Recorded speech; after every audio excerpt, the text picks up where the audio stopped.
femme ou ce monsieur est comme ça, mais maintenant, il y a eu un changement qui s'est passé, Jésus.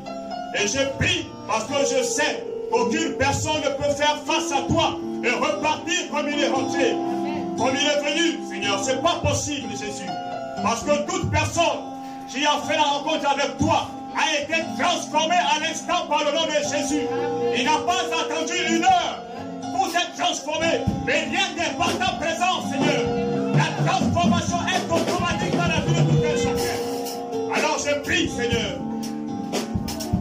que la transformation, Jésus, soit radicale dans la vie de tout un chacun, Seigneur, ce matin.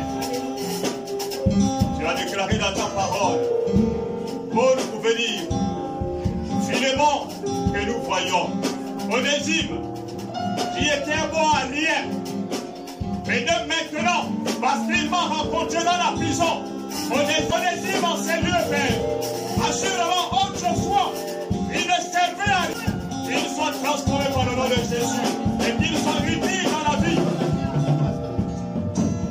Nous te disons merci, Jésus. Que la gloire et l'honneur te soient rendus.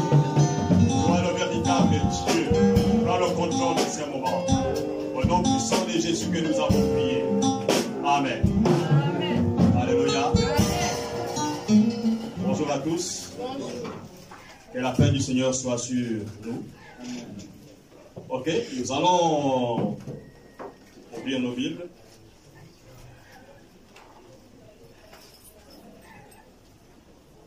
Nous allons ouvrir nos Bibles dans le livre de Genèse. Et c'est même un livre que nous allons un peu plus demeurer. Genèse, à son chapitre 17, à ses versets 16 à 20. Genèse 17, versets 16 à 20. Je vais faire la lecture. Verset 15, je prends le verset 15. Dieu dit à Abraham, tu ne donneras plus à Saraï, ta femme, le nom de Saraï, mais son nom sera Sarah. Je la bénirai et je donnerai d'elle un fils. Je la bénirai et elle deviendra des nations, de rois, les peuples sortiront d'elle. Abraham tomba sur sa face, il rit et dit en son cœur, naîtrait-il un fils à un homme de 100 ans? Et Sarah, âgée de 90 ans, enfantera-t-elle? Et Abraham dit à Dieu, oh, qu'Ismaël vive devant ta face.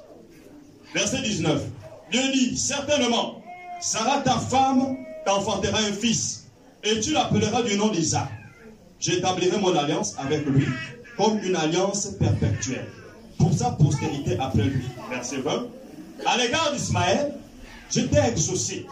Voici, je le bénirai, je le rendrai fécond.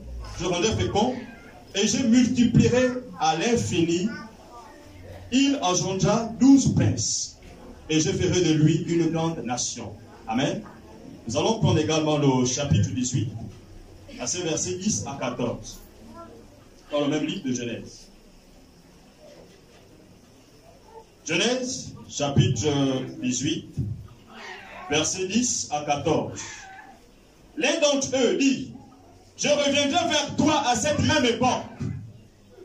Et voici, Sarah, ta femme, aura un fils. Sarah écouta à l'entrée de la tente qui était derrière lui. Abraham et Sarah étaient vieux, avancés en âge. Et Sarah ne pouvait plus espérer avoir des enfants. Elle rit en elle-même, en disant, maintenant que je suis vieille, aurais-je encore des désirs? Mon Seigneur aussi est vieux.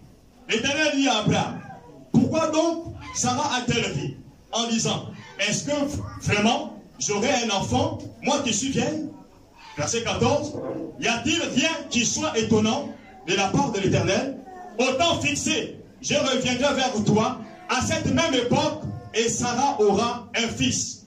Amen. Amen. Ok, le thème de mon message, le grand thème, c'est la promesse de Dieu. Et mon sous-thème, c'est Sarah, ta femme te donnera un fils. C'est une personne auquel,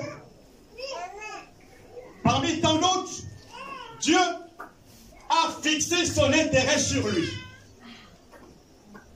une personne extraordinaire qui est Abraham.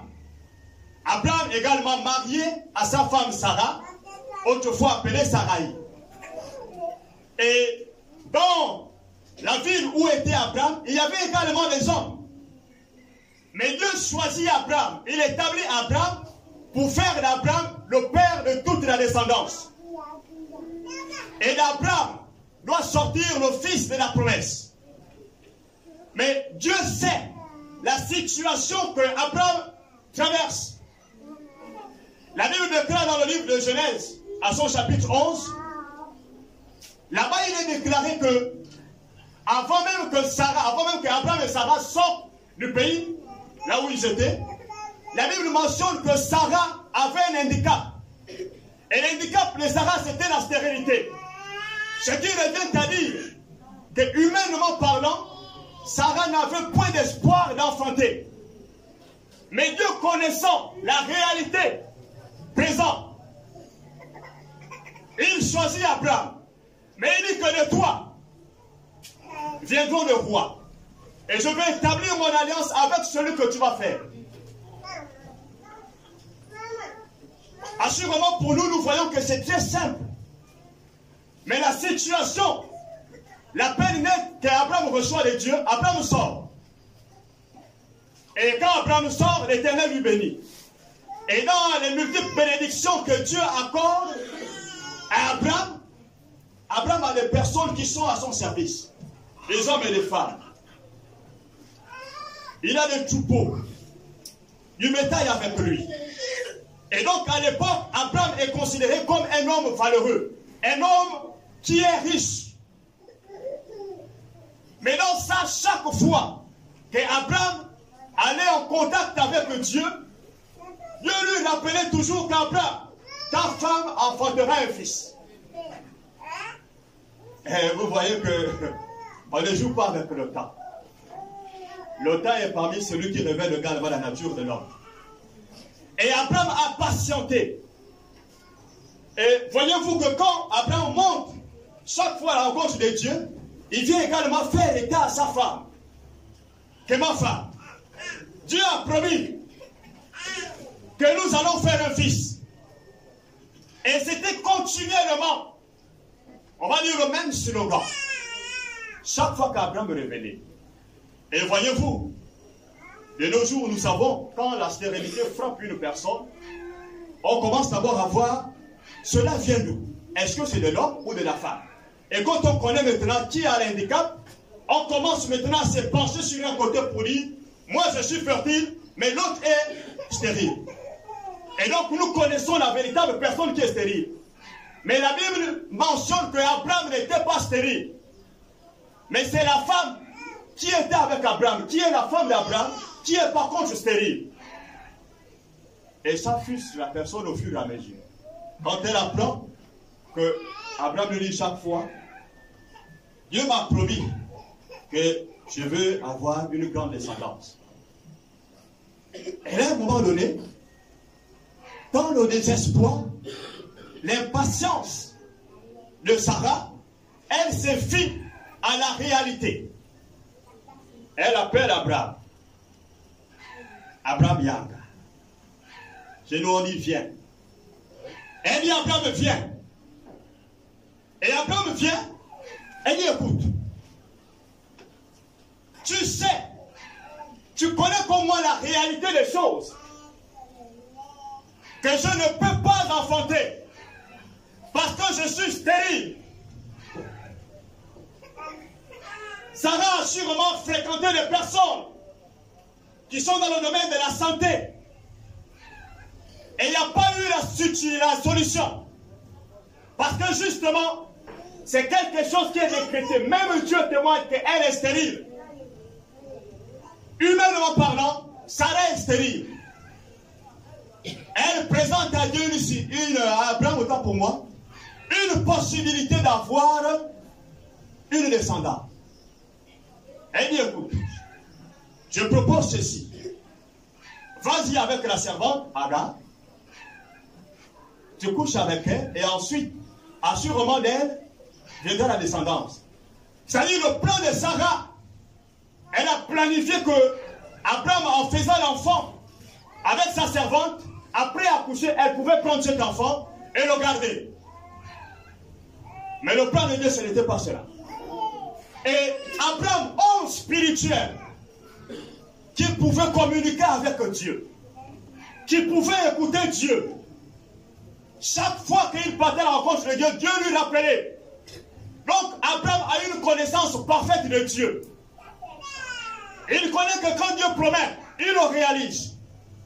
Mais face à une situation, Abraham commence à baisser la garde.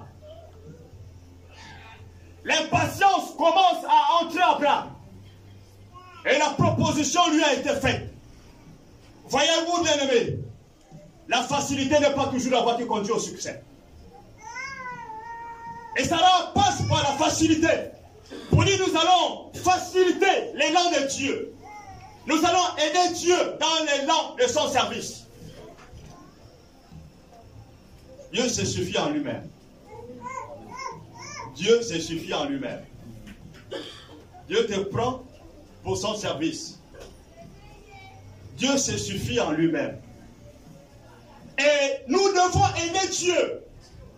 Parce que je vois que jusqu'à présent, les années ne font que passer. La réalité est là. Bien aimé, la réalité est une possibilité pour Dieu de faire éclater sa vérité dans la réalité.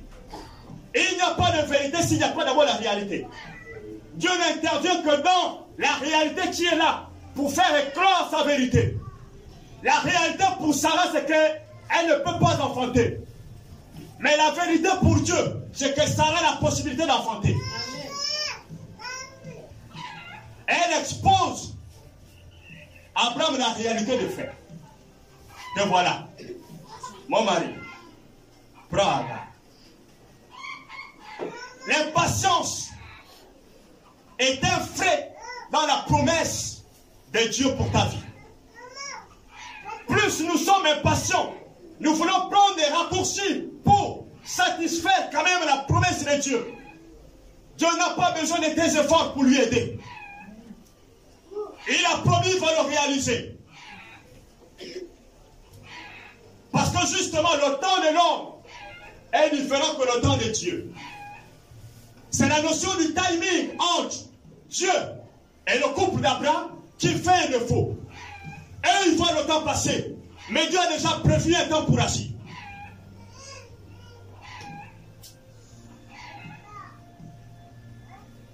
Et là, Sarah dit, viens, Abraham, j'ouvre Dieu une descendance. Et là, Abraham aussi, conformément à cela, homme puissant de Dieu, un homme qui craint Dieu, un homme qui a reçu l'appel de Dieu, qui sert Dieu, mais face à cette proposition, Abraham a laissé la garde. Et il succombe à la proposition de sa femme. Et il se soumet à cela. Il ignore toute la promesse que Dieu lui a donnée. Que la femme avec qui tu vas avoir la descendance, ce n'est pas une autre, si ce n'est que Sarah. Sur cette base, Abraham dit, mais pourquoi pas? Alors on sait, allons. Et quand ils font, Abraham pouvait se dire que bon, j'ai fait l'action, assurément, quand je serai en gauche avec Dieu, Dieu va me féliciter. Mais Dieu dit non, Abraham. En fait, celui que tu as fabriqué est pour toi. Mais le mien n'est pas encore venu. Celui que j'ai prévu doit venir de Sarah. Celle à laquelle il n'y a pas d'espoir. Selon vous les hommes. Mais selon moi, Dieu, mon temps n'est pas encore fixé. Je l'ai déjà fixé, mais ce n'est pas encore ce que tu as fabriqué. Et rassurez-vous, bien-aimés, Dieu pardonne le péché. Mais la conséquence du péché, tu vas l'assumer. Jusqu'alors, nous assumons la conséquence de ce péché. De cette action, nous l'assumons. Dieu t'a promis assurément le mariage. Mais à cause de ton impatience, tu parles chez une personne que tu fabriques. Le premier arrivé, je lui accepte. Ce n'est pas la volonté de Dieu. Parce que Dieu va te donner une personne qui est faite pour toi. Mais quand tu prends un raccourci pour fabriquer, Dieu m'a promis le mariage, mais jusqu'alors, ça tarde à arriver. Sur cette base, le premier arrivé, je prends. Selon le temps que Dieu a fixé. Et non pas le temps que Dieu a fixé. Dieu connaît à quel moment il faut agir. Bien aimé, le principe du timing existe dans le royaume des cieux. Et le temps fixé par Dieu n'est pas le temps fixé par toi. C'est ce qui fait qu'il est au-dessus de toi. Même Jésus, même dans le ministère, c'est pas parce que Dieu t'a révélé quelque chose. Il t'a fait la promesse que tu serais un plus grand pasteur du Gabon. Et tu penses que la paix ne fait que chauffer. Il faut bouger les vieux. Non.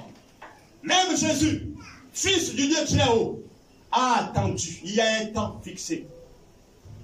Il pouvait dire à 13 ans, 14 ans, que ma mère connaît que je suis le fils du Dieu très haut. Et moi-même, je suis le roi. Je commence mon ministère. Même dans le ministère, Jésus a patienté. L'âge prévu, fixé par le Père pour commencer son ministère. La précipitation est un frein à la promesse de Dieu. Et l'homme ne peut que l'assumer. Pourquoi? Parce que tout ce que tu fabriqueras pour vouloir aider Dieu, ça retombera sur toi. Et tu subiras les conséquences. Et là, voici encore une prière du passage que j'ai lu déjà. Dans le Genèse chapitre 17. Il dit ici, au verset 17, Abraham tomba sur sa face. Il vit et dit en son cœur, n'était-il un fils à un homme de 100 ans et Sarah âgée de 90 ans enfantera-t-elle? Et Abraham dit à Dieu, oh, qu'Ismaël vive devant ta face. C'est pour dire à Dieu, s'il te plaît, Seigneur, laisse déjà celui que j'ai fabriqué là être à ma descendance. Parce qu'à cet âge avancé, non seulement la préoccupation c'est que Sarah est stérile, mais il y a encore un deuxième souci, le facteur d'âge, qui est également très avancé. Nous lisons peut-être ces passages souvent, mais nous ne voyons pas quel impact ça, ou encore qu'ils ont eu. La stérilité est là. Mais ajoutez à cela le facteur d'âge. Une femme de tel âge ne peut plus, scientifiquement parlant, même encore avoir le désir de faire les rapports. Même rien que faire le désir des rapports ne peut plus avoir. Selon la thèse de Sarah. Elle dit, c'est plus possible pour moi. Avoir même encore des relations, oui, mais encore même avoir le désir seulement. À cet âge avancé, je ne peux même pas avoir le désir. Et Dieu dit, qu'est-ce qui est impossible à Dieu? Au moment fixé par Dieu, tu enfanterais un enfant. Le timing de Dieu et l'impatience de l'être humain lui pousse à déshonorer ou encore à désobéir à la promesse que Dieu lui a faite. Dans certaines situations que nous traversons. Voyez-vous, pour ceux qui peut-être ne le savaient pas ou ne le savent pas, mon père était l'un des grands féticheurs au niveau du Gabon. Et il travaillait avec mon beau-père. Je vais taire le nom. Et un jour, sa petite sœur, même père, même mère, celle qui le suivait, quand elle a ramassé une grossesse, quand elle a accouché, c'était les ossements qui sortaient seulement. Elle arrivait à 9 mois, quand elle accouche, la tête est bien, mais le corps, le reste du corps, ce sont les os. Et mon père a dit, il a dit, ma soeur, la soeur vient voir le frère pour dire, frère, je suis une honte dans tout le village. Mais je sais que toi, avec ce que tu as, tu peux faire de moi une femme. Il a dit sur cette base, reste tranquille. Il est parti. Il a fait ce qu'il fallait faire dans le monde occulte. Il a fabriqué des enfants. Il a dit mange. Et quand elle a mangé, première grossesse, elle accouche avec succès. Elle se réjouit. Il appelle lui Banganga. Ce qui signifie, les Nganga ce sont eux. On le retrouvera là. Et il revient. Il dit à sa soeur, écoute, j'ai fait ça pour que l'on voie dans tout le village que tu peux également enfanter. Parce que la grande soeur de mon père, stérile, la petite soeur également, stérile, donc c'était lui qui est au milieu qui a enfanté. Et il dit comme ça là, on verra au village que toi aussi tu peux enfanter. Et là il a fabriqué quelque chose. Quand elle accouche, elle commence à se réjouir et il s'approche chez la soeur. Il dit écoute, je ne t'ai pas tout dit. Les enfants que tu vas mettre au monde là, ils ont une durée bien précise. Elle dit ah bon? Elle dit ouais. Ils ont une durée bien précise. Parce que je les ai conçus. Juste pour montrer que toi aussi tu peux enfanter. Mais il y a la durée bien précise pour ces enfants. À la trentaine, ils mourront. Dès qu'ils arrivent à 39 ans, ils ne pourront jamais atteindre 40 ans. Dès qu'ils arrivent à la trentaine, fabrique-toi déjà les cercueils pour tes enfants. Oui, bien aimé. C'est un contrat. C'est peut-être nous, les chrétiens même encore, qui ne respectons peut-être même pas encore le contrat. Mais un contrat est un contrat. Et il faut le respecter. Ma tante est décédée. Elle a fait 6. Là, il y a 2 qui sont déjà partis. Et le reste sont tous maladifs actuellement. D'autres vivent maintenant qu'on enlève le sang. Je crois que c'est la dialyse, quelque chose comme ça. Il y a d'autres qui vivent maintenant dangereusement. C'est-à-dire que tu avais ça, on lui t'emporte, quelque chose. C'est-à-dire qu'ils vivent dangereusement. C'est-à-dire le danger est permanent chez eux. Et c'est quelque chose qu'ils ont pris le raccourci. Mais ça a été fabriqué par Satan et ses agents. Et tous les raccourcis qu'un homme pourrait prendre pour vouloir satisfaire le cœur de Dieu, ça va tomber en échec.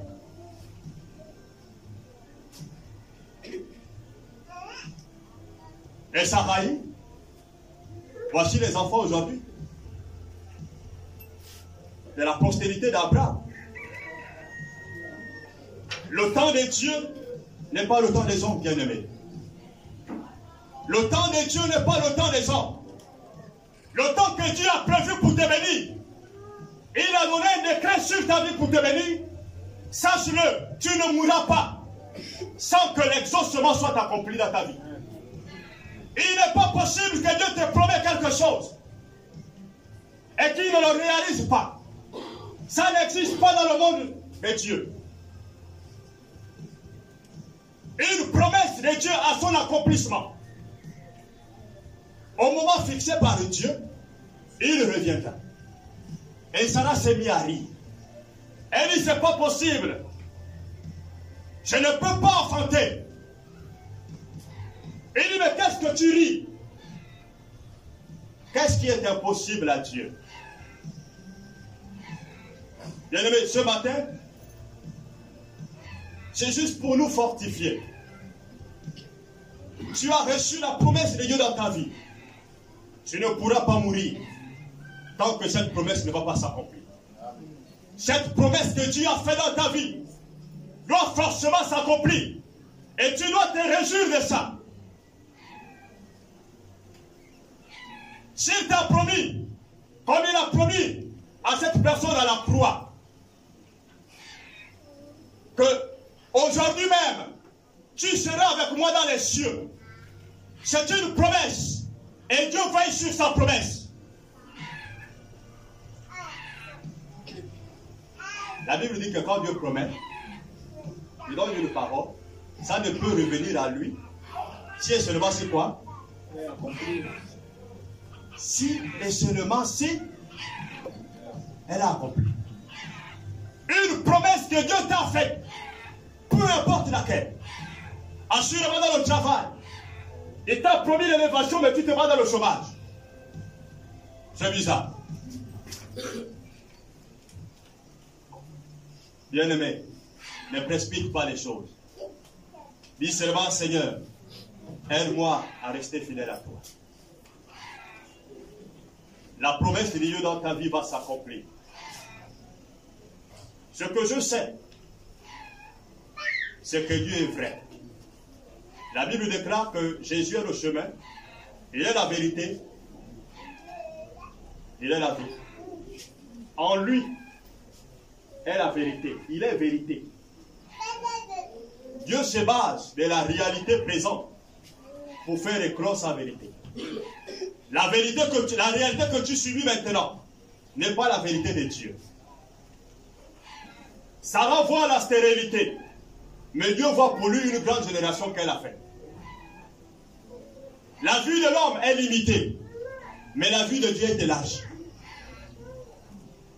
Ça renvoie les limites qu'elle a face à la réalité, mais Dieu voit l'excellence qui va arriver à Saraï.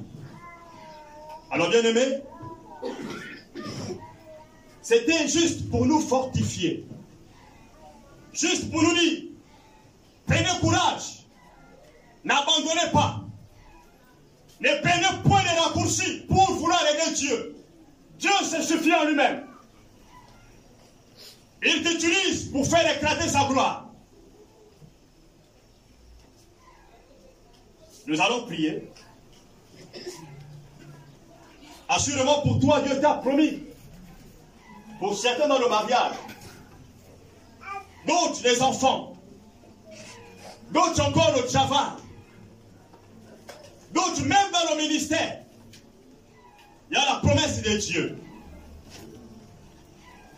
Mais ce matin, bien-aimé, nous allons chacun de sa part élever sa voix et dire, Seigneur, voici ma vie entre tes mains. Tu m'as promis et je sais que tu vas l'accomplir. Parce que tu n'es pas un homme pour mentir. Car tout ce que ta bouche dit, tu l'accomplis toujours. Ensemble, élevons nos voix et prions le Seigneur.